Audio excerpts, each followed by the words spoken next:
Let's have the chat that nobody wants to have with you about you having children. So, I read this statistic the other day, and it said that by 2030, 45% of women will be single and childless.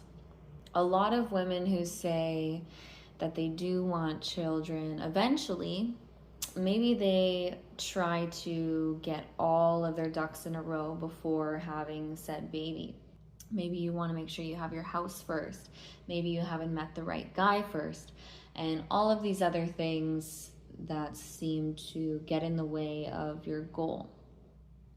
So I'm going to hold your hand while I say this, and I'm not talking to the women who don't want children, but to the women who do want children.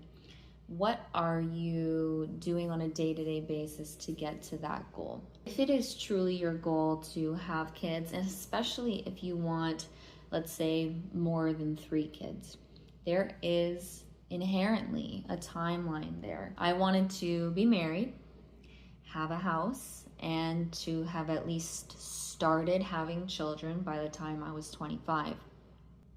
First graduated high school. I found myself in a Bachelor of Science program. The Bachelor of Science, my program specifically, there was a job placement rate of 30%. And the thing is with the university as well, job placement rate did not include job placement in the field. And so the 30% of graduates who landed a job, on average, they could be working at McDonald's. If you are in that stage of life looking for a program, you want to go into a certain field, you're trying to figure out, what am I going to do with my life?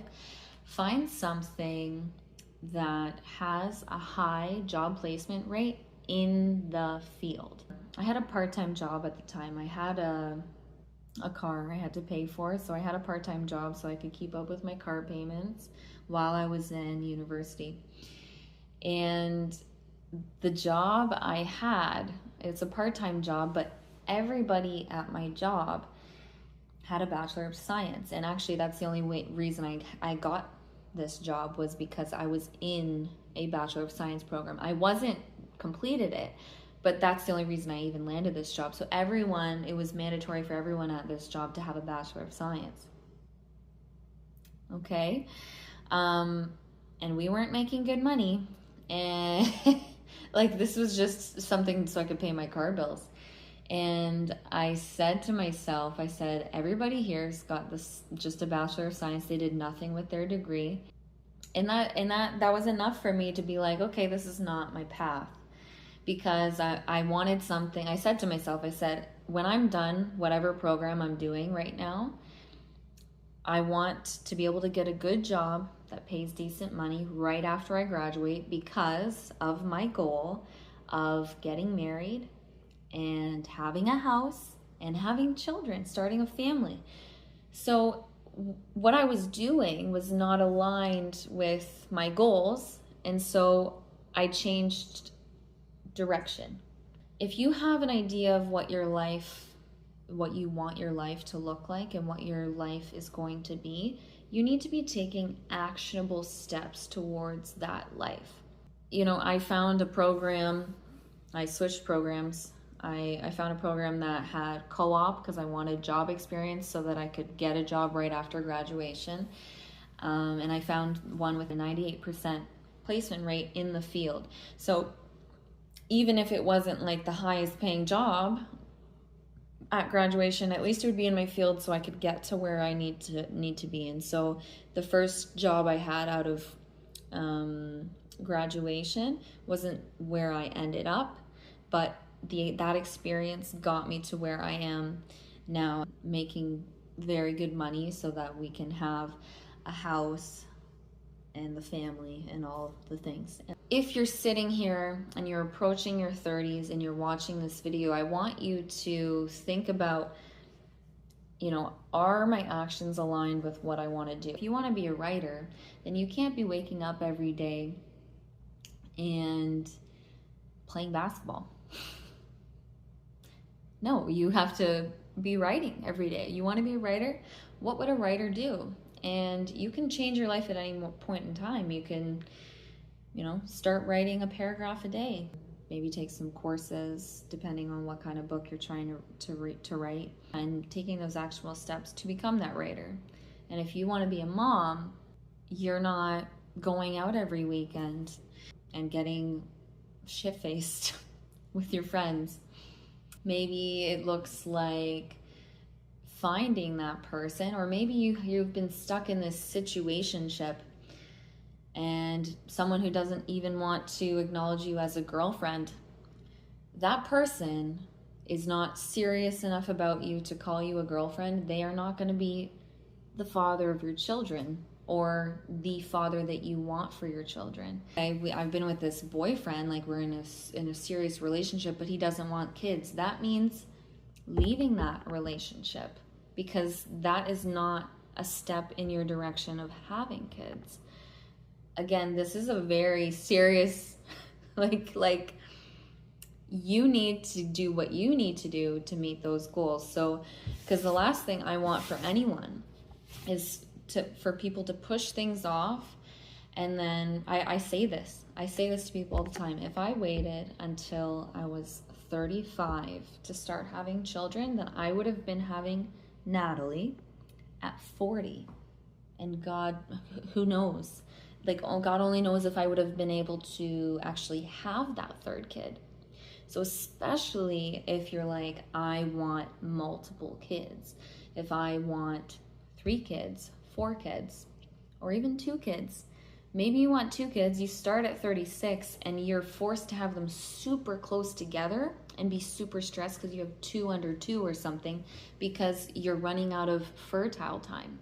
And so again, this is a conversation for women who want to have children to align themselves, because what I hear all the time is just putting things off, or they say they eventually want to be a mother, but they are doing all these other things that lead them into being a childless person.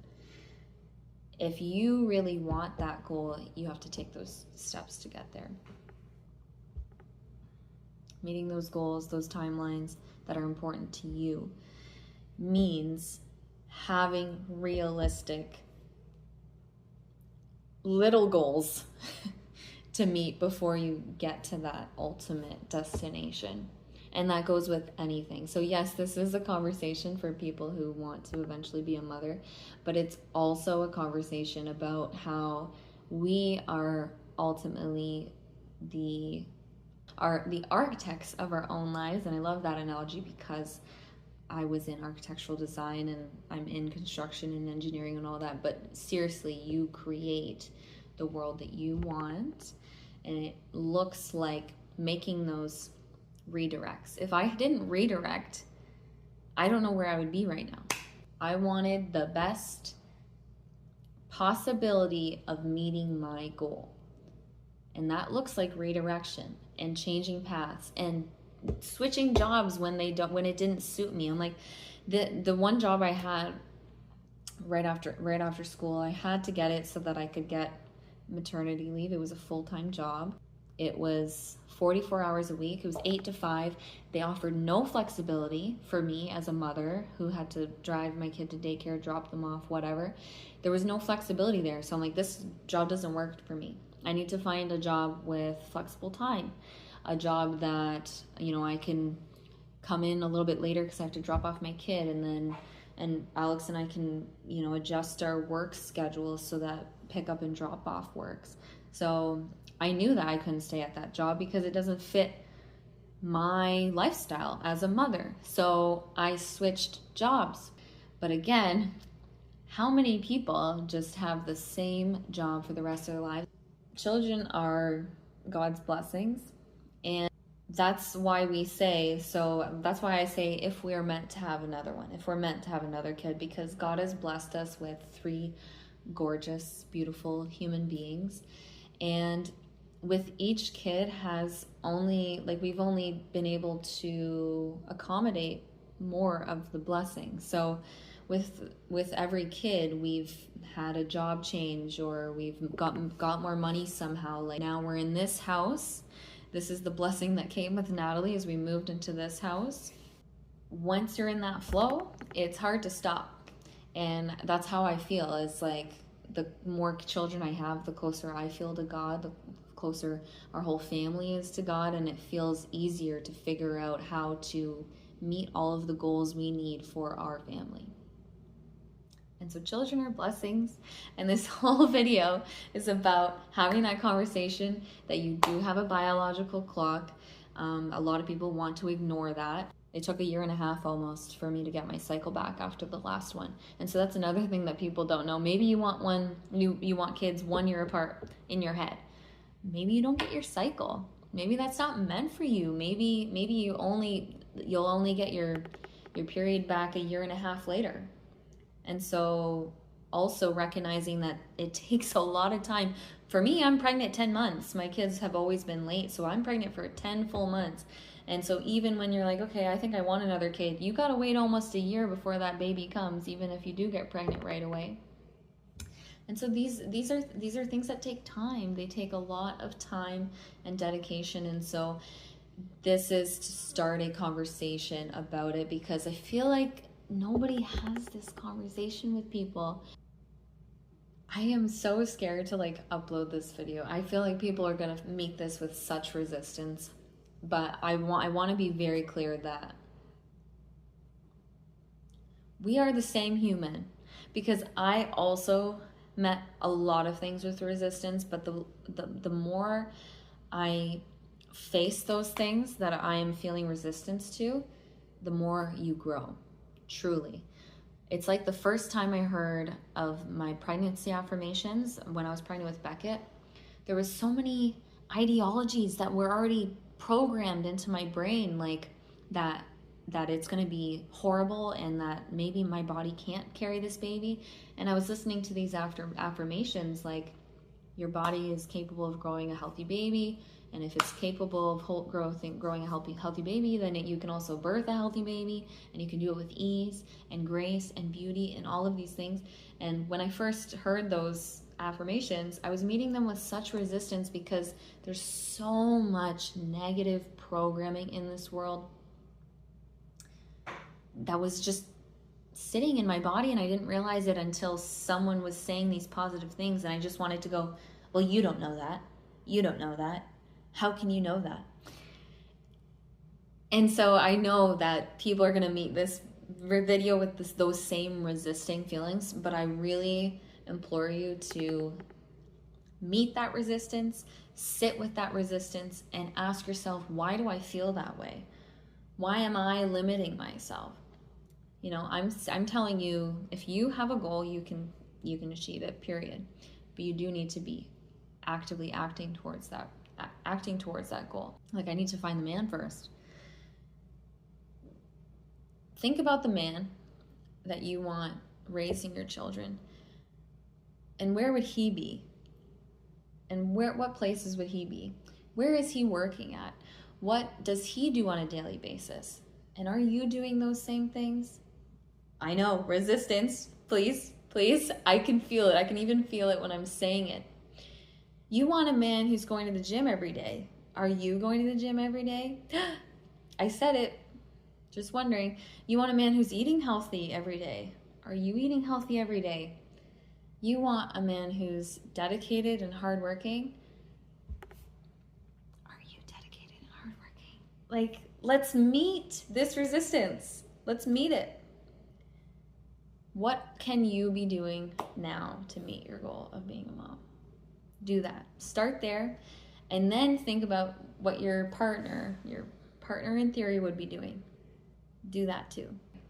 Pray, and this is actually a really good way to goal set. Pray about what your life's going to look like and ask God for that. And the more you're thinking about these things, the more you're going to start acting and speaking in the manner of a person who is a mom, who is a wife, who is a homeowner. Start there. Okay, I gotta stop, because I could go on and on and on about how much this can change your life, but stop playing a victim. Stop hating yourself. You are in control of everything, so go out and take it. Okay, bye.